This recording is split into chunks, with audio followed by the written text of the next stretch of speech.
Okay, so welcome back. Today is the St. Patrick's Day edition of Shoes Brews Reviews. So you can't have St. Patrick's Day and drink beer without trying Guinness. So we're going to talk a little bit about Guinness, and then we're also going to talk about this is a beer that I got from my nieces, Kirsten and Kara. I hadn't seen it before, but it's a beer by Land Grant. So we'll talk a little bit about that here in just a second. But today I thought I'd take an opportunity to maybe talk about the second half of the beer equation. When you think about, people talk about hops all the time and beer's hoppy or whatever. I want to talk today about the malt. The malt's pretty important. This is kind of the backbone of the beer. This is where basically the color of the beer and the type of beer that you're making is decided. So what happens is when you make a malt or whatever, you soak the barley, and then it kind of starts to germinate, and then you stop that germination process by applying heat. So this is where you talk about roasted malt. So when you roast the malt, that kind of dictates pretty much right away what kind of beer it is you're going to end up with. So like a lighter roast, you don't roast it for too long, you end up with like a pale lager, or a pilsner, say like a Miller Lite color or something like that. And then you roast it. If you leave it in or roast it a little bit longer, you end up with an Oktoberfest or like an amber ale. And then a little bit more heat, a little bit longer time, you end up with a brown ale like a Newcastle or a dark lager or something. And then finally you end up with this bad boy right here, which is a stout or a porter.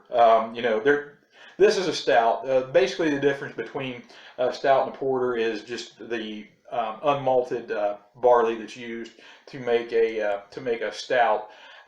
So anyway, we'll talk a little bit about that. Then one thing I want to clear up just real quick, there's kind of a misconception about dark beer, that automatically dark beer is like 20% alcohol or some crazy stuff like that. Dark beers normally, without any type of modification, where they're going to be lower in ABV than a lighter beer, and the reason behind that is that the more you roast the malt, the more sugar actually gets cooked off, and there's not as much for the yeast to turn into alcohol. So that's another reason. Kind of like when there's less, it basically means there's less free sugar floating around. But the sugar itself then kind of gets a little bit suspended in the beer as you make it, and that's what makes it kind of when you think about a dark beer, kind of like smoother in the mouth feel, kind of a lot of people, oh, it's like motor oil or whatever, but it's a lot less carbonated or fizzy or something like that. So a lot of that has a lot to do with that. So the malt is pretty important. Like I said, it dictates the type of beer you end up with. So today we're going to talk about basically these two beers, and this is about as far apart on the malt spectrum as you can get. So the first one is this Land Grant. This is a collaboration with Jenny's Ice Cream. Land Grant's in Columbus, Ohio. Their brewery was started in 2014. So this is again a brut. So this means it should have like think about champagne type bubbles, smaller ones. And the expectation out of a brut is that it's a dry beer, and it's very light. This one is made with Eldorado, Lemon Drop, and Cascade hops. So Eldorado hops, that's a dual purpose hop. We talked about that last week, kind of what the difference is between the two. The two types of hops, there's aroma hops and then there's bittering hops. But Eldorado is a dual purpose, and it's kind of a general, a lot of folks use them, use Eldorado hops in their beers, again, because they are dual purpose. And it's made with lemon drop hops also. Lemon drop is basically strictly aroma.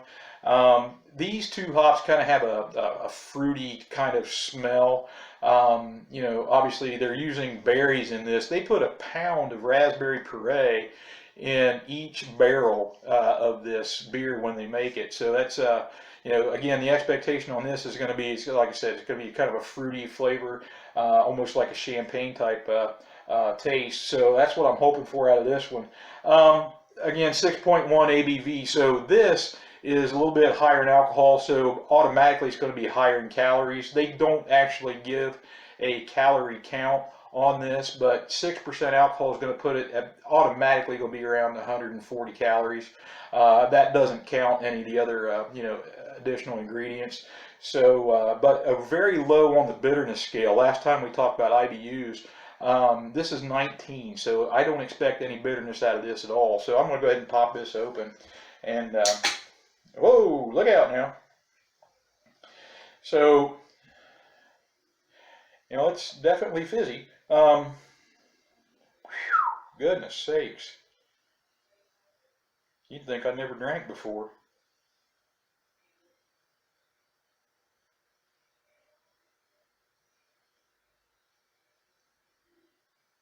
I'm gonna have to slow roll this one if I'm gonna get it all in the glass.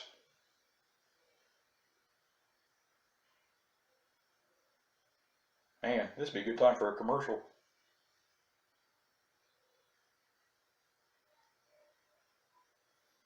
Well, that's pretty embarrassing. Goodness, I wasn't expecting that at all. I'm going to set that off and let that settle for a minute while I pop open this Guinness. So we'll talk a little about Guinness. Now, this is what I was trying to talk about earlier about the difference between, or the misconception about dark beer versus light beer. So Guinness, this is, obviously, most people know the story about Guinness. It was 1759, established in Dublin, Ireland. But this is only 4.2% alcohol compared to this 6.1. And a surprising thing people may not know about Guinness, 125 calories for 12 ounces. So that's pretty strong as far as if you're trying to, again, watch your weight or watch your calorie intake or so on and so forth. There's really kind of an industry secret about the type of hops that Guinness uses. Actually, they don't use physical hops. They use a hop extract, and that's kind of a proprietary thing, so I can't really give you any information as far as type. A lot of folks that try to recreate the Guinness, at home, the home brewers or whatever, they use Target hops, and Target's hop, they're just basically dual-purpose hops again. But that's kind of the flavor profile or aroma profile they get. And of course, if you ever tried one, it's kind of like caramel coffee type flavor. So and Guinness has a smoother mouth feel. Again, we talked about the sugar suspended in it, but also the Guinness brewing process, instead of carbonating with just carbon dioxide, they use nitrogen, and those nitrogen bubbles are a lot smaller, and so again, a smoother mouthfeel. But here is where we're going to maybe talk a little about the bitterness on this. Guinness ranks at 60 IBU compared to this at 19, sorry. So, I expect a big difference in the flavor as far as bitterness. And then, and of course I've drank Guinness before, so I know, what it tastes like, but I'm doing this more as a comparison. So, anyway, I'm going to go ahead and pop that open, and hopefully by that time this will settle down and I can get the rest of that in the glass.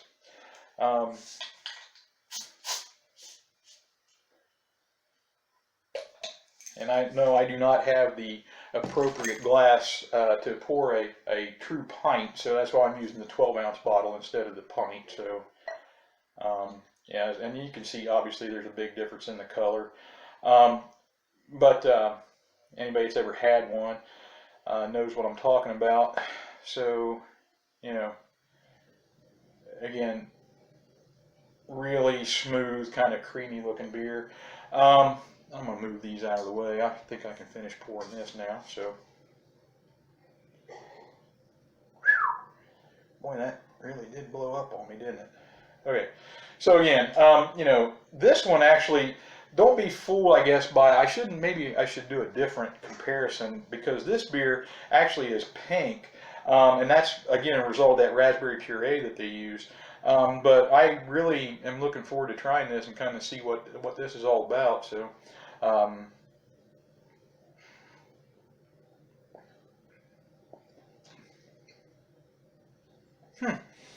that is really a good beer. It has you can smell, like I said, the El Dorado hops and the lemon drop hops get a really fruity smell, and there's a lot of raspberry flavor in that. It's yeah,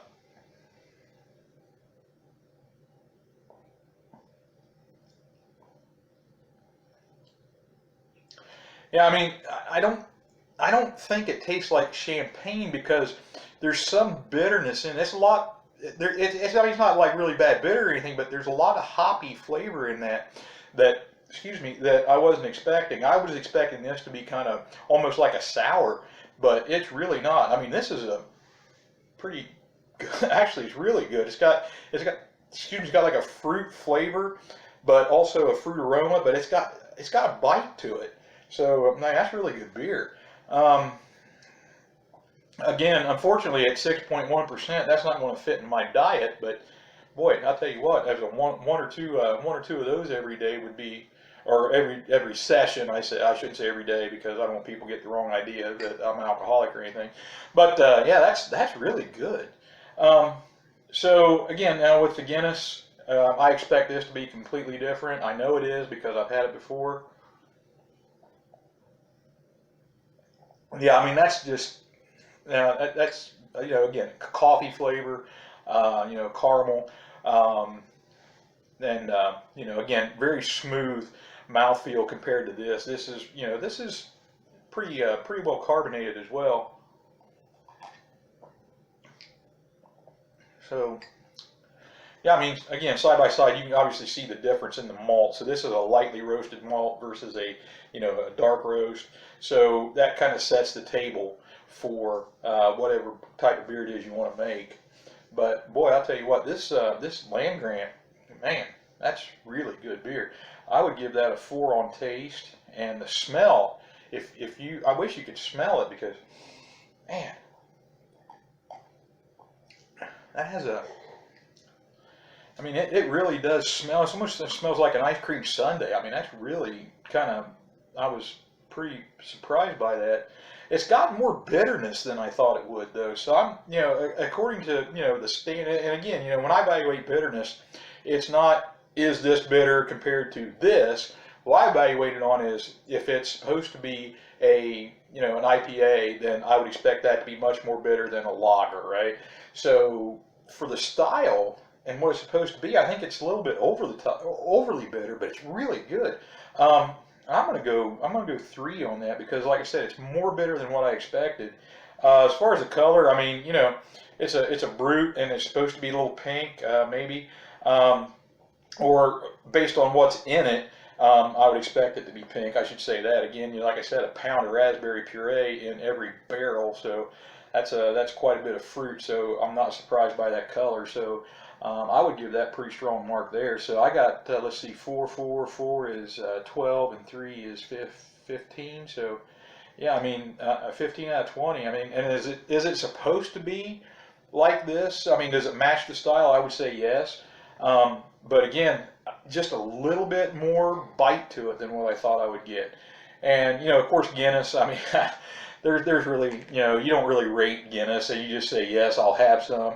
Because again, at the calorie value for this beer, with the flavor that comes with it, there's really, I don't know of another beer on the market that will give you this type of flavor and this type of beer for the calories that you get. I mean, 125 calories is ridiculous for this type of flavor. So, yeah, I would say, as far as Guinness goes, is it a stout? I mean, basically, it's the standard. So I'm going to say, 4 there, and aroma. Yeah, I mean, again, you get the coffee smell and so on. It's exactly what it should be. It's kind of hard to say anything negative about this beer because this is kind of like the mainstream standard for which everything's judged by. So, again, I'm going to go 17 out of 20. And yes, I will keep Guinness in my refrigerator. And yes, I do keep Guinness in my refrigerator. So anyway, that kind of wraps this one up. We do have, maybe a little bit more coming in the next video about maybe different ways to celebrate St. Patrick's Day. I'm going to have my wife get in on the fun here, and we'll talk a little bit about maybe some cocktails you can make with Guinness. But with that coffee flavor, you can do so many things with it. So anyway, that's all I got for these two. I mean, Land Grant, great job, good beer, and of course Guinness. Like I said, it's the standard by which we measure a lot of the darker beers. So anyway, that's all I got. Happy St. Patrick's Day, guys.